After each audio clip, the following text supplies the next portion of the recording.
Okay, so remember Tuesday when we sat here and very confidently graded Nicholas Hoult's Lockhart? Against Branagh, point by point. We had a rubric, David. We had a whole rubric, and it is, as of this recording, completely worthless. Void. Null and void. The scorecard is dead.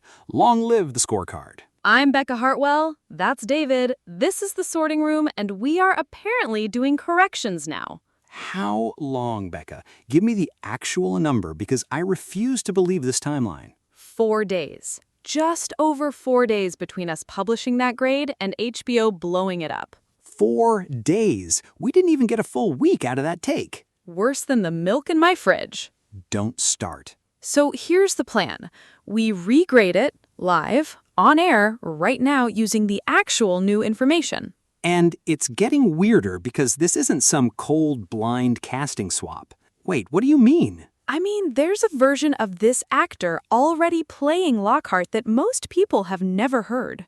Wait, hold on. That's a real thing that exists? It's real, it's on the record, and it changes how we should be grading this whole thing. Okay, forget the rubric for 1 second. Let's just tell people who's actually playing the guy now.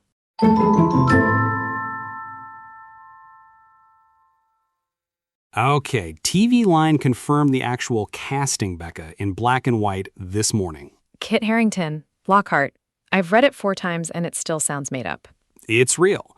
Hoult's out, Harington's in, and he's playing Gilderoy Lockhart in Season 2. Wait, so is this a rumor site running with a leak or is HBO actually saying it? No, TV Line confirmed it directly, and Deadline's own report landed within the hour with the same name. 2 separate outlets, same casting. That's not a leak, that's a press day. Deadline even framed it as him reprising something, which, hold that thought, we're getting there. You're doing the thing where you tease your own segment. Guilty, but here's what's wild. Before either outlet even had bylines up, one fan posted the exact same casting on X word for word, like they had a source inside the building. That happens more than people think. Assistants talk, group chats leak, somebody's cousin works in casting. Sure, but the timing on this one was suspiciously tight. Okay, so we've got the who. Now, why is Hoult actually gone? Because scheduling conflicts is doing a lot of quiet work in that sentence. Screen Rant went and actually dug into it instead of just repeating the press line.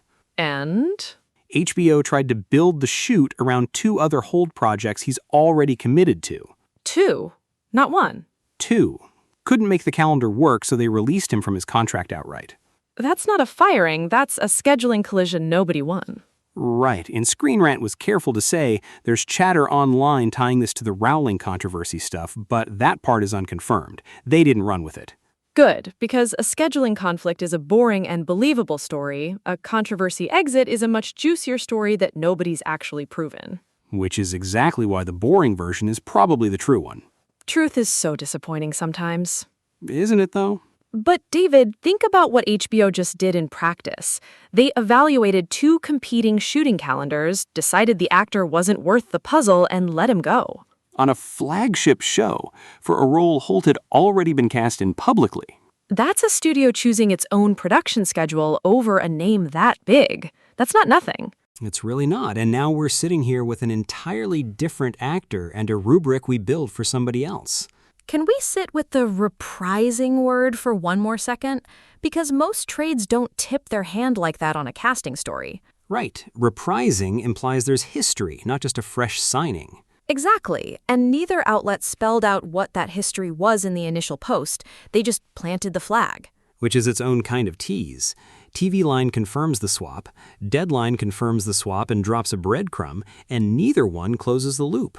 So the reporting itself did what we're doing right now, raised the question and made us wait for the answer. That's either good journalism or great marketing, and honestly, I can't tell anymore. So what do we even do with the scorecard at this point? We regrade it, actually regrade it, right now with the guy who's actually going to be standing in that classroom. Fine by me. Let's see if Harington earns the categories we already wrote, or if we have to start from 0.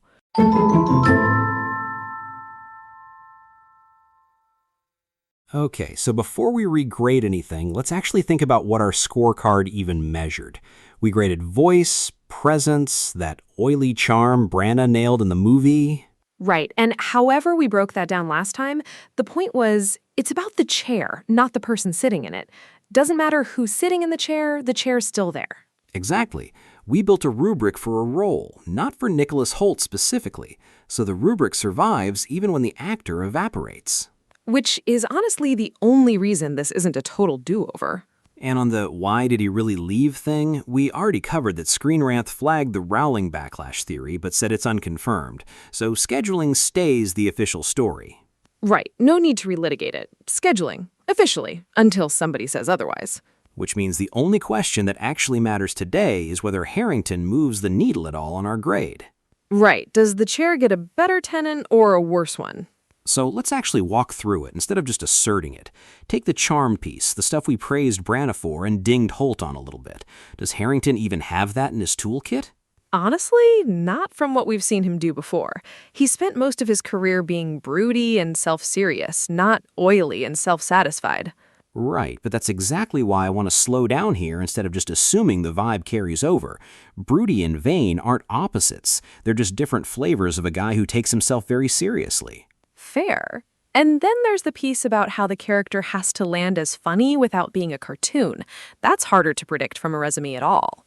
Which is the honest answer, right? We don't actually know yet. We're not grading a performance, we're grading a possibility. That's the whole problem with regrading this early. We're not scoring Harington, we're scoring our own guess about Harington. Fair, but it's still worth doing because at least now we've got a real name attached to the guess instead of an empty chair. Okay, but let's push on the comic timing piece a little harder, because that's the one I keep coming back to. Right, the character never winks at the camera. He fully believes he's charming. Exactly, and that's a specific skill, playing total sincerity while everyone around you can see through it. It's not the same muscle as being broody and mysterious. No, but it's not the opposite muscle either. Sincerity is sincerity whether you're selling danger or selling vanity. The direction just flips. And normally, I'd say we're grading blind. We've got a name and a press release and nothing else to go on. Normally, yeah. But this isn't normal. Wait, what do you mean this isn't normal? Because, David, this isn't Harington's first time anywhere near Lockhart. Hold on. You're telling me there's tape? There's tape.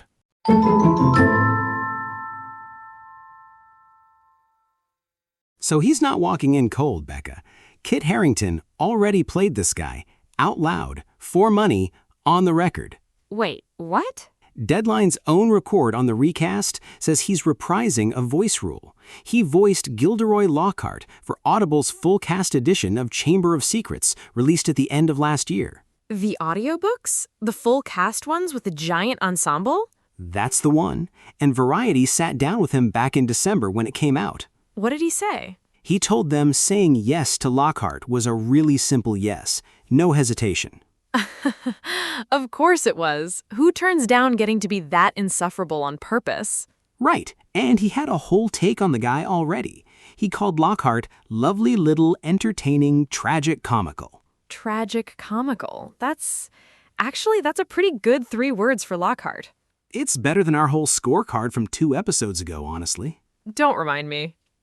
Too soon? A little. But here's the part that actually matters for the show.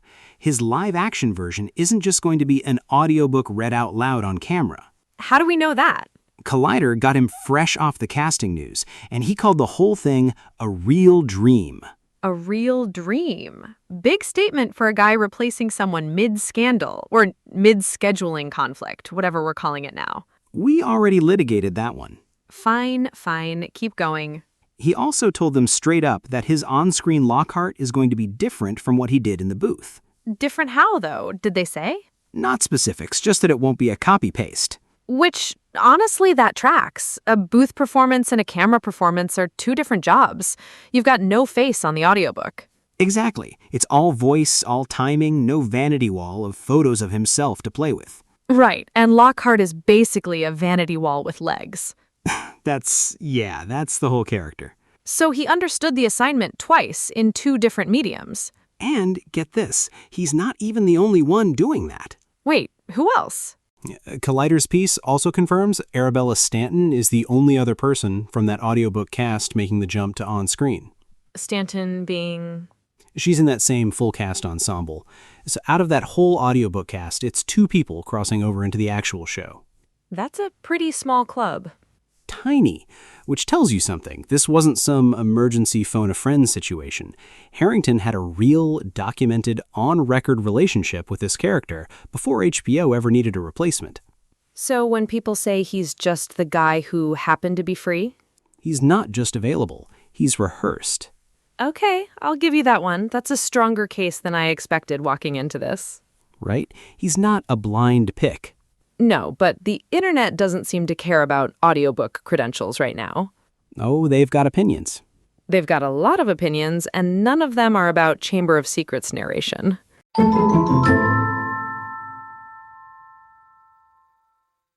Okay, so the recast news is barely a day old, and Kit Harington is getting dragged into stuff that has nothing to do with him. The tab piece is doing something interesting. It's framing his first comments on taking the role happening inside the backlash the whole show's been under because of Rowling's stance on trans rights. Right, and that's not new to him specifically. No, the tab notes Hoult caught the same criticism when he was cast before any of the scheduling stuff even came up. So Harington steps into a role and inherits a controversy that was already sitting there waiting for him. Exactly. It's less backlash to Kit and more backlash to the whole project that just found a new face to attach to. Which, fair. I get why fans conflate the two. Sure, but it's worth separating. The scheduling exit is one story, the Rowling backlash is a different one, ongoing. Understood. Now, here's the part that made me laugh out loud this morning. Oh no. There's a whole roundup, Yahoo collected it, of fans arguing Harington got miscast. Miscast as what? Sirius Black or Remus Lupin. Of course! Fans are out there going, this man has the cheekbones for a tragic werewolf. Why is he playing a peacock in teal robes? I mean, Jon Snow energy doesn't scream Lockhart, I'll give them that. It doesn't, and that's the actual debate I want to have with you because I don't think it's crazy. Go on. Lockhart is vain, he's a fraud, he's constantly performing confidence he doesn't have. That's not brooding. That's a guy in love with the sound of his own voice. Right. And Harrington's screen work has mostly been the opposite. Quiet, wounded, guy who carries a sword and doesn't smile. So, on paper, you think serious. But think about how Lockhart actually plays. He's not funny because he's a clown. He's funny because he believes his own hype completely, with total sincerity. That's a straight man's skill. It is! Comic delusion works better on a guy who can sell sincerity. And Harington has spent years selling grim sincerity. Just point it sideways. Huh. So the case isn't wrong fit, it's same skill, different costume. That's my read. The fans wanting serious are voting for the version of Kit they already know. Whereas this is betting he can do a version they haven't seen. Which, again, we already know he's tried in the audiobook. Different medium, different stakes, but yeah, not his first swing at the guy. So I don't think the backlash sticks to the casting logic itself. It sticks to the studio, the timing, the politics around the show, not to whether Kit Harington can do vain and ridiculous. Right, that's a separate argument entirely. And all of that, the speed, the Rowling noise still following the production, the second scramble this fast, starts to raise a bigger question than just this one actor. Yeah. What does it actually say about how HBO's running this whole thing?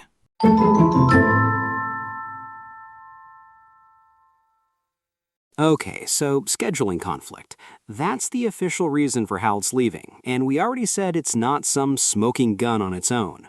Actors juggle overlapping shoots all the time. It happens. Right, but here's what I keep chewing on. This is the second time in a matter of weeks HBO has had to move fast on this specific production. Second time meaning what exactly? Meaning the calendar for this show is apparently tight enough that one actor's other commitments blew a hole in it and they had to patch it practically overnight. Or it means they're being decisive instead of sitting on a problem for 6 months. Sure, but decisive and reactive can look identical from the outside. David, every long-running production hits a scheduling snag. Game of Thrones lost directors mid-season. Loki had to shuffle around Owen Wilson's other gigs. This isn't unique to Harry Potter. I'm not saying it's unique. I'm saying it's data about this specific production. And the data point is, their bench isn't deep enough to absorb one actor's calendar without a public scramble. Or their bench is exactly deep enough because look how fast they landed on Harrington. Okay, fair. That part was smooth. Genuinely smooth. They didn't leak 6 names and dither. They went, made the call, announced it. But smooth execution of a fix doesn't tell you the underlying planning was tight. It tells you their crisis response is good. Those aren't separate things on a production this size. They kind of are, though. A well-run kitchen doesn't catch fire and then impress you by putting it out fast. Okay, that's a little dramatic for a scheduling swap. Maybe, but we're 2 recasts deep before this show is shot a full season 2. That's a real number, not a vibe. One case, though. One actor, one calendar collision. You can't build a pipeline verdict out of a sample size of 1. I'm not building a verdict. I'm asking the question out loud, which is allowed. Ask it then. Does a franchise this valuable have any business running actor availability that close to the wire? Probably not ideal, no. Right? So even if this one instance is just Hollywood being Hollywood, actors double booking themselves like always, it's still worth flagging because the stakes here are enormous. This isn't a mid-budget streaming drama nobody notices if it wobbles. Every hiccup gets magnified because it's Harry Potter. Exactly. And magnification changes the calculus. HBO can't afford to look like they're improvising this thing season to season. Which is maybe the actual lesson here. Not that the pipeline is broken, but that the margin for error on a show this scrutinized is basically 0. One scheduling collision and it's a headline. Imagine a second one next year. I'd rather not. Fair enough. So where does that leave us? Cautiously fine or actually worried? Honestly, cautiously fine, leaning curious. I want to see how season 2 actually comes together before I call this a pattern. Same, but I'm watching the call sheet a lot closer than I was a week ago. All right, we've thrown enough at the wall for one episode. Becca, let's leave people with something to actually think about instead of just recapping ourselves. Agreed. Let's send them off with the good stuff.